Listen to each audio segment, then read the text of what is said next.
संतों के ऊपर जो अत्याचार आज के समय में वृंदावन में हो रहा है, मैंने तो अपने 20 साल के अभी जीवन में, जब से मैंने सन्यास जीवन में आया हूँ, उससे पहले से लेके मैंने आज तक इतना अत्याचार नहीं देखा। महाराज जी की मंशा है कि धर्म का संरक्षण होना चाहिए और मंत्री की मंशा है कि धर्म का विनाश हो जाना चाहिए। ऐसा कैसे हो सकता है? धर्म के अस्तित्व को मिटाने का पूरा प्रयास किया जा रहा है, वो भी योगी आदित्यनाथ जी की सरकार में। अरे एक दिन तो हम कह रहे हैं कि अगर योगी आदित्यनाथ जी ने इस पर ध्यान नहीं दिया तो किसी दिन गोरखनाथ मंदिर पे कब्जा होगा। मैं शर्त बता रहा हूँ आप। उत्तर प्रदेश सरकार लगातार भूमाफियाओं के खिलाफ अभियान चला रही है और उत्तर प्रदेश बजट सत्र का आज दूसरा दिन है और विधानसभा में वृंदावन से एक संत आए हैं, कौशल किशोर ठाकुर जी हैं। उनका कहना है कि इनका जो आश्रम है उस पर कब्जा करा जा रहा है भूमाफियाओं के खिलाफ। ये अपनी नाराजगी लेके विधानसभा पहुंचे हैं। क्या कुछ नाराजगी है महाराज जी? देखिए, हम लोग धर्म की विरासतों को संरक्षण करने के लिए कार्य करते हैं। संतों के द्वारा ही ये प्रस्तावना निहित होती है कि धर्म को बचाया जाए और संतों के साथ में ऐसी सरकारों से भी उम्मीद की जाती है जैसे योगी आदित्यनाथ जी हैं कि क्योंकि धर्म के संरक्षण में सरकार का भी पूरा रोल होता है। लेकिन वर्तमान में वृंदावन में अनेक आश्रम ऐसे हैं जिन पर भूमाफियाओं ने कब्जा किया है। आश्रम को रात भर में होटल में कन्वर्ट कर दिया गया है।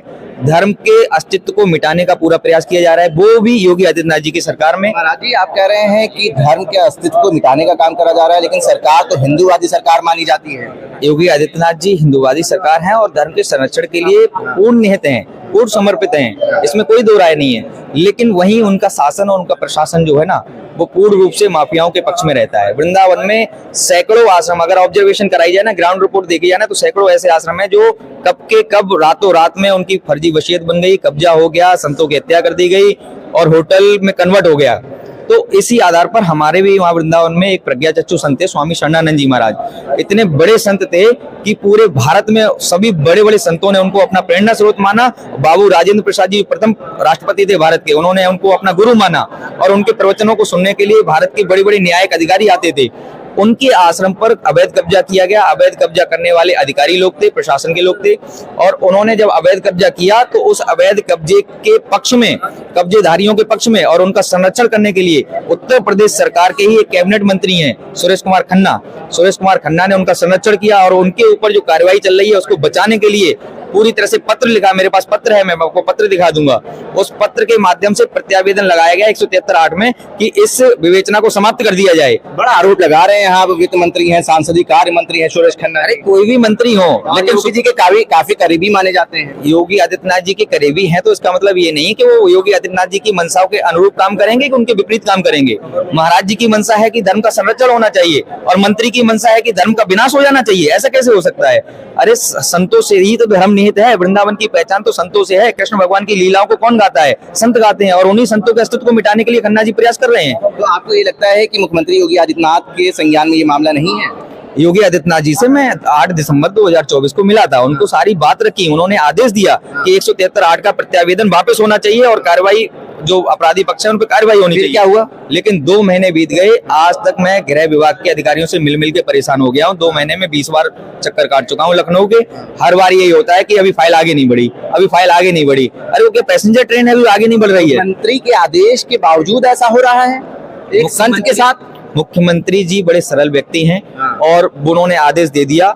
बहुत लोड है उनके ऊपर, जिम्मेदारियां हैं धर्म को बचाने की, राष्ट्र के निर्माण की, पूरे देश के हित के बारे में सोचते हैं। वो एक राज्य के हित के बारे में नहीं सोचते। लेकिन उन्होंने आदेश कर दिया, उसके बाद में उनको जानकारी नहीं रही और विभाग उनको गुमराह करके रखता है। आप मंत्री शासन प्रशासन पे बड़े आरोप लगा रहे हैं। आप ये भी कह रहे हैं कि मुख्यमंत्री ने आदेश कर दिया है लेकिन तब भी प्रशासन नहीं सुन रहा है। क्या लगता है कहाँ कमी रह गई?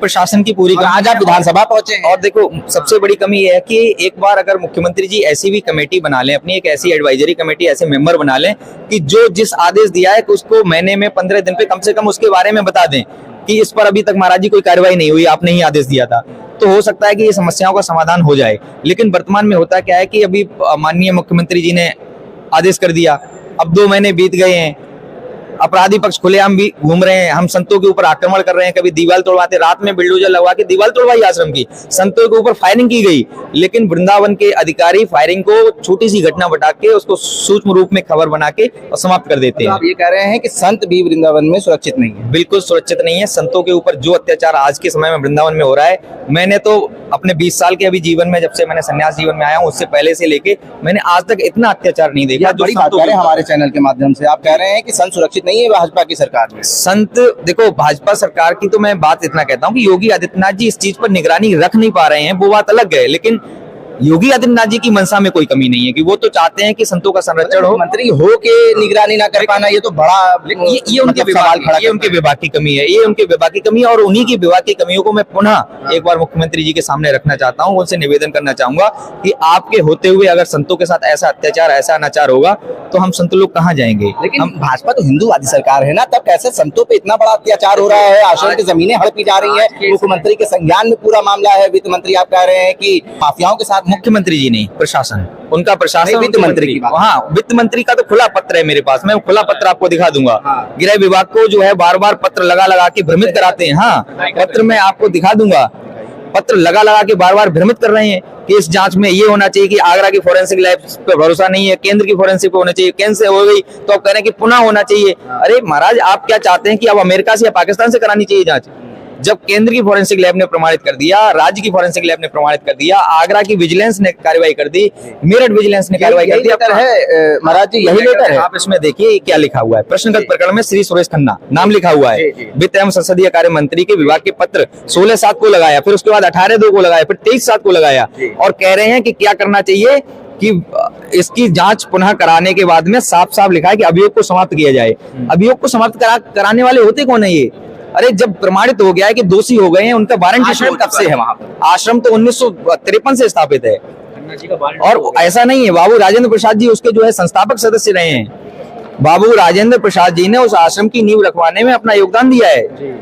तो ऐसे संत की विरासत, जो स्वामी शरणानंद जी महाराज, जिनको देश की महान शख्सियतों ने उनका अपना धर्मगुरु माना, और आज उनकी विरासत पे कब्जा हो रहा है। अरे एक दिन तो हम कह रहे हैं कि अगर योगी आदित्यनाथ जी ने इस पर ध्यान नहीं दिया तो किसी दिन गोरखनाथ मंदिर पे कब्जा होगा। मैं शर्त बता रहा हूँ आपको, सुरेश खन्ना जैसे लोग और अनेक ऐसे लोग षड्यंत्र करके गोरखनाथ मंदिर पे कब्जा भी है ना कृष्ण जन्मभूमि के। हम किस से लड़े हैं? हम पहले अपनों से ही लड़ लें। हमारे ही लोग हमारी विरासतों पे कब्जा करने के तुले हुए हैं। धर्म की विरासतों का सबसे ज्यादा अहित हमारे ही लोग कर रहे हैं, तो हम किससे? दूसरों से बाद में लड़ेंगे ना, पहले तो हमें अपने घर वालों से लड़ लें हम।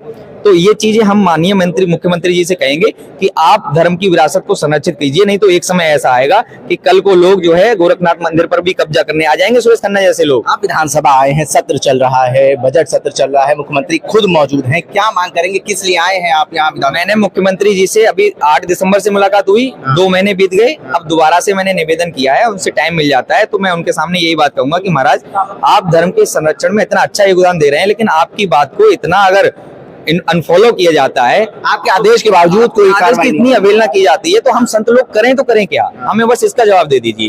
तो वो बात हम रखने की शिकायत भी करेंगे सुरेश खन्ना जी की। मैंने शिकायत पत्र डीजीपी को भेजा है, गृह सचिव को भी भेजा है, माननीय मुख्यमंत्री जी को पत्र भेजा है।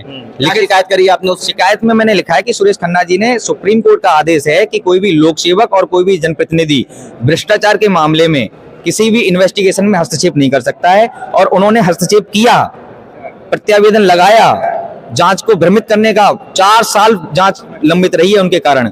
4 साल से अपराधी खुलेआम घूम के हम लोगों को रोज सता रहे हैं, हम लोग उनसे पीड़ित हैं और सुरेश खन्ना उनको प्रोटेक्ट कर रहे हैं। तो ये प्रोटेक्ट करने की जो नीति है ना, माननीय मुख्यमंत्री जी से कहूंगा कि इस नीति को समाप्त कराओ, ऐसे लोगों को सबक सिखाओ।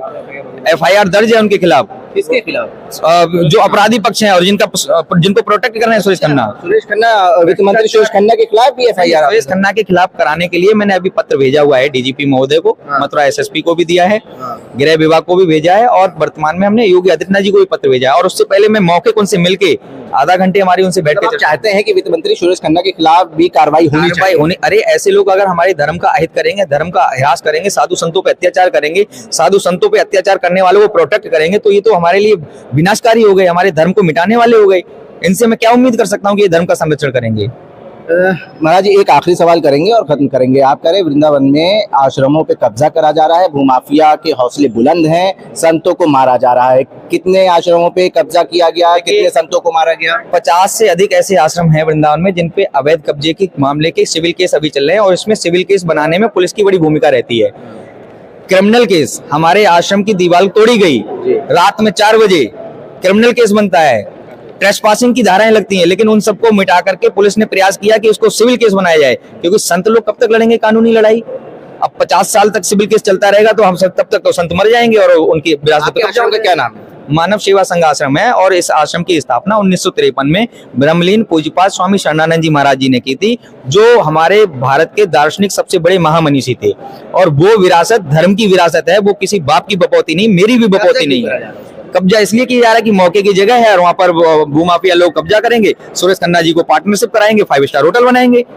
ठीक है, ये वृंदावन से आए हुए संत हैं, इनका कहना है कि शासन और प्रशासन मिली भगत से आश्रम की जमीन को कब्जा कर रहा है। इनका कहना है कि मुख्यमंत्री योगी आदित्यनाथ ने 8 दिसंबर को आदेश करा, उसके बावजूद प्रशासन जो है इनकी नहीं सुन रहा है और वित्त मंत्री सुरेश खन्ना जो हैं वो भूमाफियाओं के साथ खड़े नजर आ रहे हैं, जिसकी शिकायत उन्होंने डीजीपी मुख्यमंत्री योगी आदित्यनाथ और तमाम बड़े अधिकारियों से की है। भारत एक सोच के लिए मिराज खान, लखनऊ।